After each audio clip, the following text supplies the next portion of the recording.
magandang hapon po sa inyong lahat mga bade kung mga malalakas. Update niya sa araw na ito, ang ating video ngayon ay napakalakas ng hangin. Kahit doon sa dagat mahalata mo talaga yung mga alon na napakalaki. Ang lakas doon banda. Na doon. Ayan, dagat na yan. Doon sa kabila, yung may nakita parang isla. Ewan ko kung anong isla yan. Dahil di ko pa kabisado masyado dito sa sa Davao Oriental. Pero kahit malayo, kitang-kita man talaga na isla yon. Na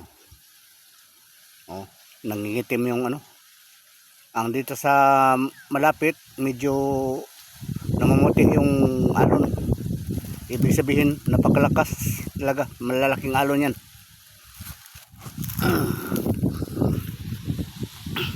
Dito kasi ako sa tuktok ng ng bukid. Ayan. Ito mga niyog yan. Yan sa baba, ayan diyan. Niyog yan diyan. Hanggang doon, papuntang doon sa taas. Yung makita dito, niyog lahat. Dito niyog pa rin sa kabila. Napakalakas yung pag-ikot ko. Puntahan natin.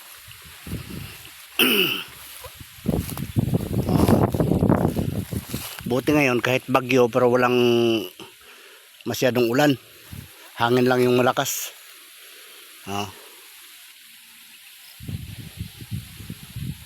Yan. Doon. Nag-ano pa sila, nag-ano pa ng apoy. Umuusok talaga. Kung ako niyan, takot na ako dahil delikado pag ang apoy lilipad yung mga yung mga anong tawag diyan, damo na may apoy, magpunta doon sa kabila, mahirap na yan patayin. Ayun, bundok. Mataas yan. Sa baba niya, dagat pa rin. Yun, makita na medyo puti. Yan dyan. Medyo puti. Yun. Dagat pa rin yan. Lang sa layo, tingnan mo parang langit. Pero dagat yan. May ano pa, yung parang tower doon. Tower. Dito sa kabila naman may tower din. Doon dalawa. Ang magkabilang bundok.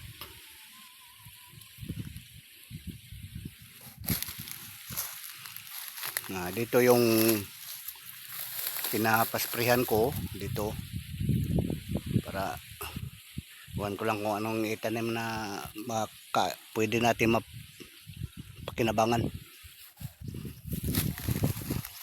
Baka saging at saging at mais. Naubusan na ng tubig yung ating ating taga-spray. Ayan siya, si Marlon Gubaton, dating kapgo yan. Dogen horat sa katangke no? Igo pamamuhi pa yung abaga.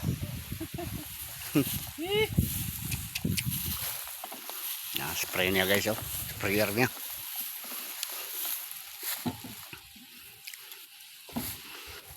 Magkamain lang tubig.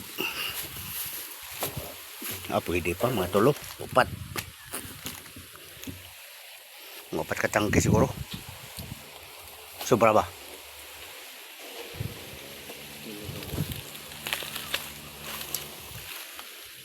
Akot putog ba ni? Ito maglangan sa babuyin.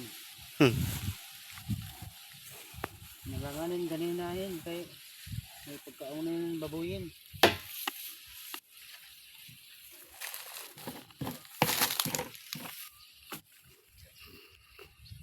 Muntik na pasmuhin.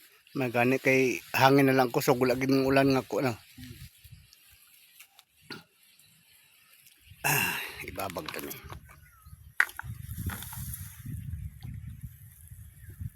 Dagkor gapon ang balod oh. Road. Pero kaya na sa bangka.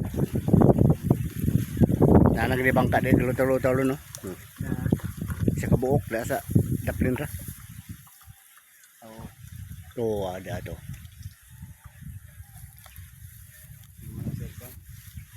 Basin. Kuya sa balod. Nagkuha nagagal-agal siguro. Tanom. Are ko mag video diri sa pikas.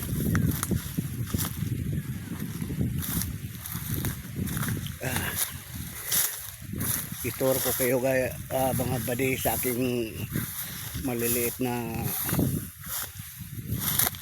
umahin. Umahin doon, tama ba yun? Tagalog, umahin. Aking sakahan pala. Mahirap talaga magka ganun-ganun. Yan. Hanggang dito yan. Malayo pa yung niyog na nag dikit-dikit doon pa sa malayo. Hanggang yan sa baba. Yan.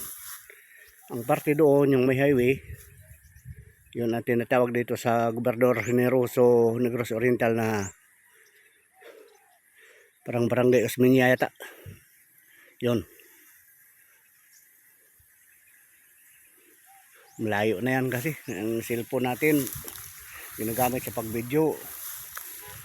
Hindi ba makaabot? Kagaya ng ng iPhone na malinaw masyado. Ang cellphone natin, paano mumurahin lang kasi ito. Oh, may bahay pa sa baba. Yan, may bahay. Yan. Ayan.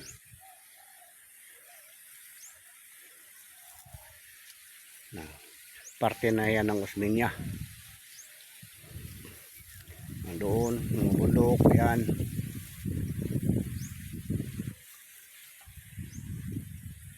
Ganda ng view dito ah. Kaya lang napagkataasan ng bundok. May isa pa. Ayun. Ay naku. Paano kayo makiat dyan?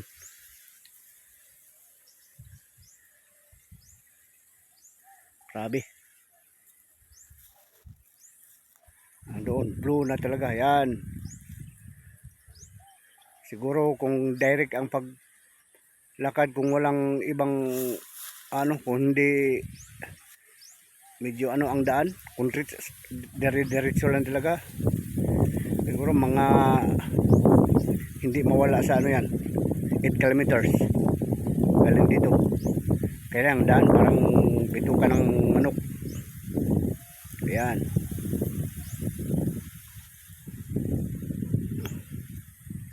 Dito kahit bundok, kahit parang mahirapan ang tao, ginagawa pa rin taniman. Yun, nakita nyo yan, yung parang ayun na parang sinasaka pa rin. Grabe mga magsasaka dito, kaya nila.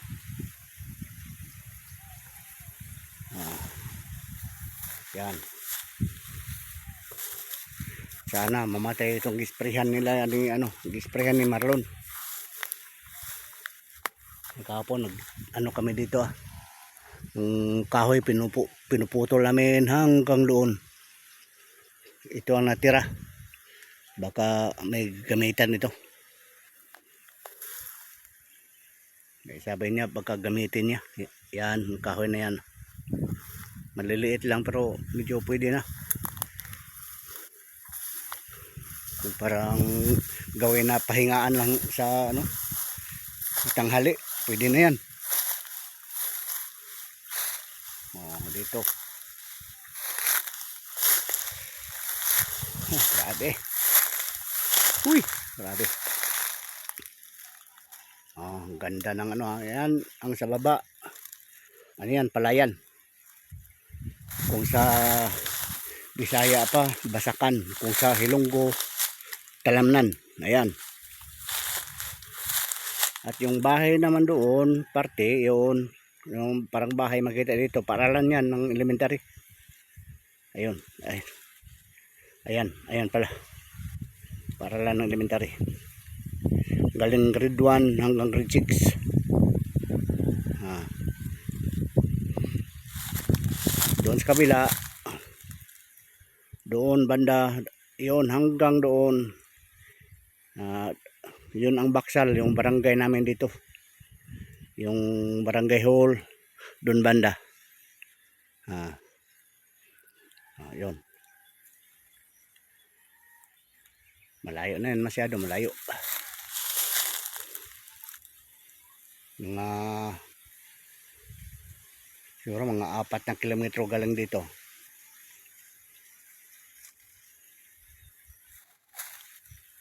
Okay, hanggang dito lang muna mga buddy kong mga malalakas ang aking update.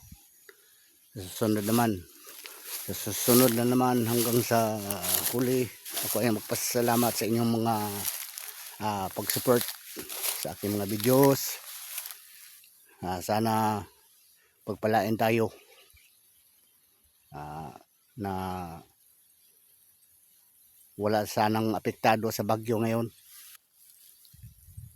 Hindi naman gaano kalakas dito, pero iwan ko lang sa ibang lugar.